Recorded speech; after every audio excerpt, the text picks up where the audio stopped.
নাকি পুনরায় চালু করে নিতে চাচ্ছেন? আপনার মূল্যবান মতামতটি জানান। বুঝতে পারি নাই। এটা একটা কমপ্লেনের কারণে এখন বন্ধ আছে অ্যাকাউন্টটা। তো বন্ধ আছে, বন্ধই থাকবেন না চালু করতে চাচ্ছেন? আপনার মূল্যবান মতামতটি জানাবেন। আমার অ্যাকাউন্ট বন্ধ দেখতে পারবেন না, ফ্ল্যাগটি করতে পারবেন। বন্ধ থাকলে আমার টাকা এতগুলা টাকা অ্যাকাউন্টের মধ্যে টাকা উঠাবো কেমনে? জি, সেক্ষেত্রে সঠিক তথ্যতে সহায়তা করবেন। আমরা দেখতে পাচ্ছি এমডি আবু তাহের মিয়া নামে অ্যাকাউন্ট অ্যাক্টিভ আছে। এমডি আবু তাহের স্যার কি আপনি নিজেই কথা বলছেন? হ্যাঁ। জি, আনুমানিক কত বছর হলো অ্যাকাউন্টটি ব্যবহার করছেন? এই তো মনে হয় 7-8 বছরের উপরে। 7-8 বছরের পর। এটা কি স্মার্ট টাচ ফোনে ব্যবহার করছেন নাকি নরমাল বাটন ফোনে ব্যবহার করছেন?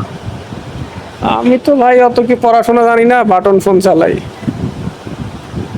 সেক্ষেত্রে আপনার পাশ থেকে অপর একটি মোবাইলের নাম্বার দিন স্যার, তাহলে আমরা ওই মোবাইলে কল দিয়ে কথা বলতে, ওই ফোনটা হাতে থাকলে আপনাকে এসএমএস পাঠানো, এসএমএসটা দেখলে আপনার অ্যাকাউন্টটা চালু হয়ে যাবে। আপনার পাশে কি আর কোনো মোবাইল ফোন আছে? আচ্ছা, না আর কোনো মোবাইল নেই। যে কোনো কারোর হলেই হবে, আপনার হতে হবে না, যে কোনো একজনের হলেই হবে। জাস্ট আমরা শুধু ওইটাতে ফোন দিয়ে কথা বলবো, আর এই ফোনটা তখন আপনার হাতে থাকবে। তখন আপনাকে এখান থেকে নিয়মটা বলে দিলে আপনি নিজে নিজে চালু করে নিতে পারবেন। আপনার পাশে কি এমন কোনো লোক নাই যার ফোন দিয়ে 1 মিনিট কথা বলতে পারবেন? না, এখানে তো ফোন দেওয়ার মতো আর কোনো নাম্বার নাই। তাহলে স্যার আমরা কিভাবে অ্যাকাউন্টটা চালু করবো? সেক্ষেত্রে আপনি 3 দিনের মধ্যে আপনার অ্যাকাউন্টে যার নামে করায় আইডি কার্ড সহ তাকে নিয়ে আসবেন, এবং যে কমপ্লেন করেছে তাকে সাথে নিয়ে আমাদের 3 দিনের মধ্যে আমাদের ঢাকা অফিসে আসবেন, নাহলে অ্যাকাউন্টটা বন্ধ বাতিল হয়ে যাবে। ঠিক আছে? না, আমার বাড়ি তো ভাই বরিশাল, আমি ঢাকা অফিসে কেমনে যাবো? তাহলে তো আমরা এখান থেকে বলতেছি আপনাকে এটা চালু করে নিতে হবে। আমরা তো আপনার নিয়মের বাইরে গিয়ে চালু করতে পারি না, তাই না? এটা তো আর আমাদের ইচ্ছা মতো করতে পারি না। এখন কি আমি বরিশাল থেকে ঢাকা আসবো? আর অবশ্যই আর যে কমপ্লেন করেছে তাকে সাথে নিয়ে আসতে হবে, যেহেতু বাদী বিবাদী দুই পক্ষই থাকতে হবে। অফিসে আসলে দুজনকে আসতে হবে। আর এখন আপনি চাইলে ফোনে যেহেতু কমপ্লেনটা দোকানদার তুলে নিয়েছে, এখন আপনি এখান থেকে করে নিতে পারবেন।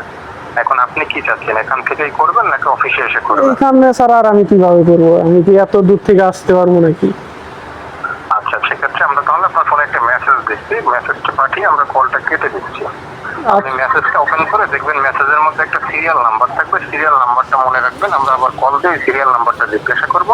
ওই সিরিয়াল অনুযায়ী অ্যাকাউন্টটা চালু হয়ে যাবে। ঠিক আছে? ঠিক আছে। আচ্ছা, দেখুন একটা মেসেজ পাঠিয়ে দিচ্ছে, এখন কল কেটে দিচ্ছে। আপনি দেখে আমাদের মনে রাখবেন, আমি আপনার কল দিচ্ছি। ঠিক আছে। দ্রুত মেসেজটা দেখে, মেসেজের মধ্যে একটা নাম্বার আছে, ওটা মেসেজটা করেন।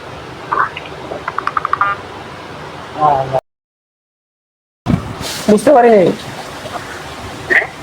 বুঝি নাই। আবু তাহের স্যার কথা বলছেন না? হ্যাঁ হ্যাঁ। হ্যাঁ, মেসেজটা দেখেছেন? না না, কোনো মেসেজ আসে নাই এখনো।